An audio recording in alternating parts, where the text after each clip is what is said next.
সীমান্ত এলাকার নিরাপত্তা নিয়ে নড়ে চড়ে বসেছে ভারত। বাংলাদেশ, নেপাল ও ভুটানের সীমান্ত ঘেঁষা শিলিগুড়ি করিডোর ভারতের জন্য কৌশলগতভাবে অত্যন্ত গুরুত্বপূর্ণ।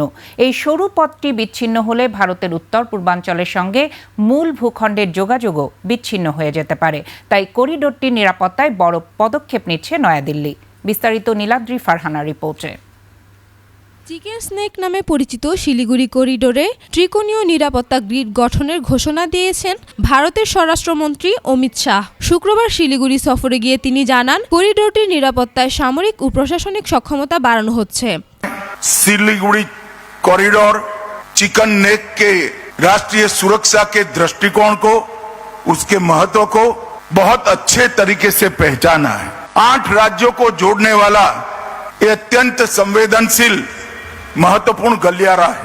3 अंतर्राष्ट्रीय सीमाएं नेपाल, भूटान और बांग्लादेश, यही सिलीगुड़ी कॉरिडोर को लगती है और एक प्रकार से इसकी सुरक्षा राष्ट्र की सुरक्षा के साथ जुड़ी हुई है। চোপড়া, কিষানগঞ্জ ও ধুবুরি ঘাঁটি থেকে নজরদারি, সামরিক উপস্থিতি ও প্রশাসনিক নিয়ন্ত্রণ জোরদার করা হবে। পাশাপাশি তিস্তা প্রহরের মতো নিয়মিত সামরিক মহড়ার মাধ্যমে করিডোরটির নিরাপত্তা নিশ্চিতের উদ্যোগ নেওয়া হয়েছে। बनाने के लिए त्रिकोणीय सुरक्षा ग्रिड बनाया है।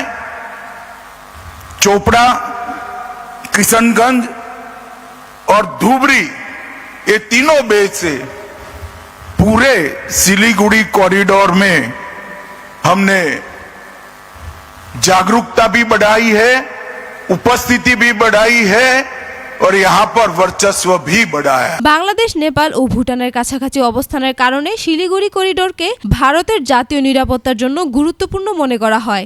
এই সরু করিডোরে বড় ধরনের কোনো সংকট দেখা দিলে উত্তর পূর্বাঞ্চলের সঙ্গে ভারতের মূল ভূখণ্ডের সড়ক ও রেল যোগাযোগে বড় ধরনের প্রভাব পড়তে পারে। নিরাপত্তার পাশাপাশি সীমান্তবর্তী এলাকায় অবকাঠামো উন্নয়নেও জোর দিচ্ছে ভারত। ভাইব্রেন্ট ভিলেজ প্রোগ্রাম 2.0 এর আওতায় সীমান্তবর্তী গ্রামগুলোর যোগাযোগ ব্যবস্থা উন্নয়নের কাজ চলছে। আধুনিকায়ন করা হচ্ছে শিলিগুড়ি ও জলপাইগুড়ি রেল স্টেশনও। Niladri Farhana, desk report, 21 television.